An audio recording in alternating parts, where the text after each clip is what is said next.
Kutawan addunyaa irraa hordoftan marattuu nageenya keenya isinaa qaqqabu daawwattoota Oromiyaa Miidiyaa Neetwoork ashama akkam jirtu oduuwwan sa'aatii kana qabanne dhiyaannee jirra. Oduuwwan sa'aatii kanaan Abiraan Biruutu isinitti hima. Tuutii Oromiyaa Miidiyaa Neetwoork damee baha Oromiyaa qaamolee nageenyaa mootummaatiin bakka hojiif bobbaanetti hojiirra dhorkamne jedhe. Magaalaa Galamsoo seenuuf wayita jennuuf duuba akka deebinu dirqamnee jirra jedhe ogeessi kaameeraa Naasir Aliyyi. Naasir dubbisnee jirra akka taatu dhiyaata.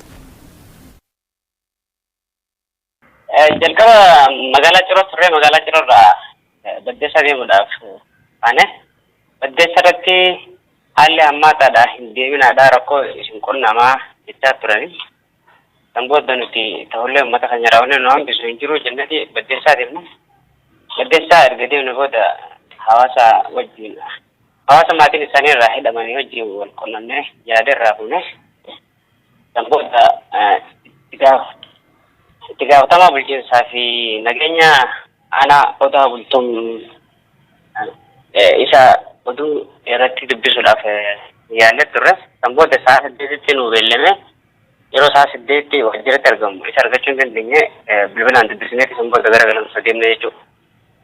Seensa Galamsoo irratti akkuma nuti magaalaa seenu kaanani waraanni korobittinneessaa fi poolisii Oromiyaa irraayis milishaa irraayis achii jiranii kan booda konkolaataa keenya nu dhaabsisanii jechuudha. Konkolaataa keenya targaa laalanii nu dhaabsisanii kan booda gabboo ajaa'anitti sokatta'uu eegalanii yeroo san keessa ol seenanii konkolaataa keessa laalan meeshaa kaameeraatti jira. ID udirraa fudhanii ID laalaniitu Udii Musaatii jedhanii Udii Musaatii yeroo jiran kan booda kallattiidhaan bilbilanii jechuudha. Iddoo isaan itti bilbilan beeyne akkasitti bilbilanii kan booda nu dhoowwinaa tajjittu jechuudha gaafatanii akkan seenne godhanii jechuudha. Kanaafuu seentanii duuba deebi'aadhaa nuun jedhan. Maaliif of duuba deebinaa jennaan bakka deebi'aadhaa ajajaan nuun jedhan jechuudha. Yeroo san keessatti anis maal yeroo amma jaarraa jirru kana keessatti yeroo ammaa kana keessatti biyya teenya keessa akka seenetti socho'uu hin dandeenyu jechuudha. Hin dandeenyu yeroo jedhuun hin dandeessu yoo barbaadde mootoraan deemuu dandeessa meeshaa qabattee keessa deemuu dandeessu jechuudha. Meeshaa qabannee deemnu kaameeraa fi kana qabattee deemuu hin dandeessu nuun jedhanii jechuudha. Kan booda kun achuma keessa maal jedha nuti ajajni gubbarraa nu kenname deemuu hin dandeessan jennee jirra deemaadhaa maal dubbii gootanii nuun jedhanii jechuudha. Wanta godhan ajajni gubbarraa nu kennameeti akka hin dabarree nuun jedhanii. Bifuma wal fakkaatuun tuutii OMN magaalaa Sabbataatti hojiif bobba'ee humnoota nageenyaa mootummaatiin to'atamee ture. Viidiyoon waraabanillee dirqiin irraa fudhatamee haqameetti jira. Tuuta OMN kan magaalaa Sabbataa turan keessaa waahilli koo Maamad Siraaj na waliin argamaa taatee achi turee fi maal akka isaan mudate natti odeessi Maamad Bagganagaan dhufte. Magaalaa Sabbataa turtan kaleessaa maaltu ture? Magaalaa Sabbataa kan nuti akkuma yeroo kaanii Sabbata yeroo jalqabaatiif miti deemne yeroo hunda deemnee hojjechaa jirra. Har'a yeroo deemnu waraabbii eeguma jalqabne booda tokko waajjira communication irraa akka dhufe nutti hime.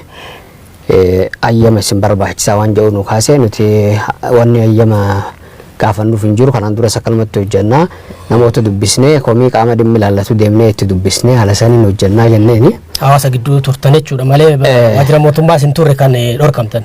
Waajjira mootummaa jechuun bakki sun abbootiin dhimma achi walitti qabamanii jiranii waajjiruma mootummaa keessa mooraa keessa jechuudha. Mooraa keessa yeroo sanii hin danda'amu guutumaa guututti waan jedhu nu kaase. Eegas kanarratti ayyamoonni gaafannuuf hin jiru akkanumatti hojjechaa jirra waan jedhu ni dhiyeessinee fi san booda nu dhiisee nu biraa deeme. Waardiyyaa nutti ergee waardiyyaan akka nu baasu itti hime. Waardiyyaan dhufeetii yaada kana nu dhiyeesse. Hojii keenya hojjechaa jirraati yoo inni kan bahaa nu jedhu ta'e namuma isa wajjin wal qunnamsiisi jenneeni. Ammas itti fufee tarkaanfiin waajjira poolisiitti himamee poolisoonni ni dhufanii poolisoonni hojii kana guutumaa guututti dhaabuu akka qabnu hayyama malee hojjechuun akka hin danda'amne nutti himanii. Nuti hayyama mootummaan miidiyaa kana hayyama kenneef hojjechaa jirra waan ta'eef hayyamni biraa kan nuti har'a gaafannu hin jiru jenneeni. San booda dubbiin gara humnaatti deebitee fuudhaa deemaa jiranii kaameeraadha. Ogeessa kaameeraa keenya fuudhanii Muhammad Eebbisooti. deemanii ni gara waajjira poolisiiti. Walumaan shofeeraas dabalatee nu geessan achi eegasii miimoorii nu harkaa fudhanii miimoorii waan irra jiru haqamuu qaba jedhanii waan irra jirullee ilaalaa jenneeni wanti kun waan haqamuu miti waan rakkoo biraa qabuu miti ilaaluu ni danda'ama jenneeni guutumaa guututti ilaalanii eegalaalan boodallee haqamuu qaba jedhanii inni haqame haala saniini miimoorii keenya nu deebisanii jechuudha. Kana fakkaata gaa wanti kun qabeenyaatu bahaa karaa kana yeroo deemtu waan hedduu baasta humna namaatii jira. Ana kana galutti akkuma kanaan dura qabeenya uummataa qisaasu baratti jedhu kunis homaa itti hin fakkaatu qabeenyi kun qisaasamuuni kana fakkaata jechuudha ture. Egaa kanaan durallee bakkeewwan garaagaraatti miidiyaan tokkoffaa heeyyamu akka biyya kanaatti seera biyya kanaa hordofneeti kan hojjennu bakkeewwan akka kanaatti immoo xalayaa addaa heeyyamni addaa barbaachisullee hin jiru seerri pireesii yookiin bilisummaa miidiyaa wajjin wal qabatee Itoophiyaa keessa jiru labsiin miidiyaalee xalayaa fidii seera akka kanaa bakkee kanaa dhoorkaadha kan jedhu jira fakkeenyaaf masaraa mootummaa seenuu hin dandeessu xalayaadhaan malee eerpoortii keessa seenuu hin dandeessu bakkee daandii xiyyaara qilleensa Itoophiyaas ta'e bakka biraa jechuudha. Bakkee kanaa dhoorkan hin jiru. Maali ka'umsi isaanii? Amma ka'umsi isaanii waan akka isaan amma wanni amma kaasanii ajajatu kenname. Kallattii kaame waan jedhamu jira. Ajaja gubbaa kenname jira maal waan jedhu kaasanii xalayaadhaan malee hin ta'u waan jedhu kaasanii hanga ammaatitti xalayaa waan jedhamu. Uummata dubbisuuf xalayaa si barbaachisa jechuudha. Magaalaa seenuu fayyee xalayaa si barbaachisa. Ayyee galatoomi Mahammad Siraaj dhimma kanarratti daawwattoota keenya biiroo dhimmoota kominikeeshinii Oromiyaa gama isaatiin gaafanneeti jirra. Isaan akka jedhanitti gaazexeessitoonni akka socho'anii hojjetan wanti isaan daangessuu hin jiru jedhanii hoogganaa itti aanaa biiroo dhimmoota kominikeeshinii naannoo Oromiyaa obbo Gizaachoo Gabbisaa dhimma kanarratti dubbisnee dhorkaan gaazexeessitoota irratti hin taasifamu jedhanii jiranii obbo Gizaachoo bilbilaan kan dubbifne yaada isaanii dhiyoo. Ugguruu seerri sun eeyyamu hojiin miidiyaatis hojii bilisaan hojjetamaa jirudha biyya kana keessatti akka beekamudha naannoo keenya keessattis kan deemaa jiru sanuma ajandaatti banaachi wal qabatee miidiyaaleen bakka adda addaatti hojii hojjetanii uummatas mootummaas agarsiisaa akka jiran walumaan arguutti irra kanaaf waan bilisummaa isaanii tuqu addaa akka mootummaatti dhimmi qajeelfamee addaa darbuuf hin jiraatu isa kaan maaltu jira sadarkaa maaltu deemaa jira kan jedhu immoo qulqulleeffannaa hin gaafannaa samboota walitti deemuu dandeenya. Sochiin dhaabbilee morkattootaa godina Jimmaa keessatti godhuu saangawoota godinichaa fi magaalotaan danqamaa jiraachuu himan bakka bu'aan Koongireesii Federaalawaa Oromoo kan godina Jimmaa caasaa dhaabbilee morkattootaa diiguu namoota dhuunfaa hidhuu fi doorsisuu jabaatee itti fuuseeran hawaasni godinichaa hooggansa isaan akka waliin argines danqaan guddaan godhamaa jiraachuu himanii jiru. Dhimma kanarratti yaada gamaa aangawoota magaalaa Jimmaa fi godina Jimmaa dhaga'uuf yaaliin goone ammaa fi milkoofne Abdusalaam Hassan dabalata qopheessee jira. Godina Jimmaa keessatti qabsoon karaa nagayaan godhamu sodaa nageenyaatiin danqamaa jira jedhan bakka bu'aan paartii KFO godinichaa. Miseensota dhaabbichaa fi deeggartoota akkasumas aktivistootni godinichaa osoo hin hafin hidhuu doorsisuu fi sodaachisuun jabaatee dhufeeraa jedhan. Sochiin dhaabbileen morkattoota godinicha keessatti godhus aangawoota godinichaa fi magaalotaan danqamaa jiraachuu himan bakka bu'aan KFO godina Jimmaa obbo Umar Xaahir. Godina Jimmaa sa'aatii ammaa kana namni hundumtuu sodaa keessa galee jira. Haala siyaasaa qabsoon karaa nagaatiin gaggeeffamu godina keessatti sochiin godhamu hundi isaa sodaadhaan kan guutamee fi uggura jala akka jirutti beekna jechuudha sa'aatii ammaatti. Hawaasni godina Jimmaa hooggantoota isaaniinis akka wal hin argine bulchiinsa naannawaa san jiruun dhoggameera jedhan obbo Umar. Akka KFO'tti KFO'n qophii tokko akka asirratti qopheeffatu hin barbaannu namoota hayyoonni hooggantoonni KFO illee dhufanii jennaan hooggantoota KFO illee hin haasofsiisu jedhanii warri bulchiinsaa daandii cufanii jennaan dhiisanii deemanii mari'atanii haala jiru furuudhaaf kan warri jaraa adda bilisummaa Oromoo istaadeemii gaafatanii istaadeemitti sirna eebba isaanii istaadeemitti namni waan baay'atuuf istaadeemitti qoran dhagalee gaafatanii minni istaadeemii illee gaafatan dorgatamanii waajjira isaanii keessatti qofa lafa xiqqoo irratti dirree fuuldura waajjira isaanii gaggeeffatanii akka KFO'tti immoo waltajjii tokkollee kan gaggeeffanne ugguramneeti kan jirru hojii caasaa morkattoota diiguu namoota dhuunfaa doorsisuu fi manneen maxxansa osoo hin hafin maxxansaalee morkattoota akka hin maxxansine akeekkachiifamaa jiru jedhan. Namoota ifa garaagaraatiin caasaa keenyallee diiguudhaaf investirratti godhanii irratti hojjechaa jiru. Manni maxxansi akka inni waan mormitootaaf wal fakkaatuu fi waan mormitoonni maxxansiifatan akka jarri maxxansine isaanis namoonni fakkeenyaaf aanaa qarsaarraa Jaanii Sheekadir taphni jedhamu hojjetaan mootummaa Dindeeraa erga hidhame amma guyyaa 15 ta'uuf deema. Haga ammaatti kanatti barreessitaa jedhameeti hidhamee jira. Kanneen magaalaa Jimmaatti hidhaman immoo ammas achuma jiru. Kan aanaa maannaatti hidhaman gadhiifamanii jiru. Egaa haala baay'ee hamaadhaa fi abdiin dimokiraasii yookaan immoo adeemsi uummata ijaaranii filannoodhaaf qopheessuu fuuldura keenyaa mul'atu baay'ee dhiphatee nutti mul'ata jechuudha. Adeemsa kanaan carraan uummata karaa nagaan gurmeessanii filannoof qopheessuu dukkanaa dhufeera jedhan bakka bu'aan KFO godinichaa.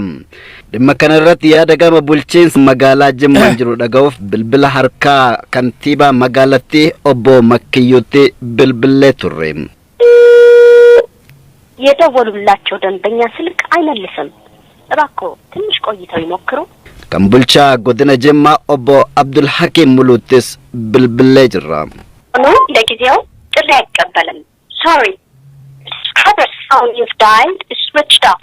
Yaada gama isaanii akkuma arganneen isin biraan geenna. Ameerikaa magaalaa Siyaatilitti hawaasni Oromoo achi jiru hiriira mormii gaggeesse. Hiriirtonni nagaa ajjeechaa fi hidhaan Oromiyaa keessatti raawwatamu dhaabbachuu qaba jedhanii jiran.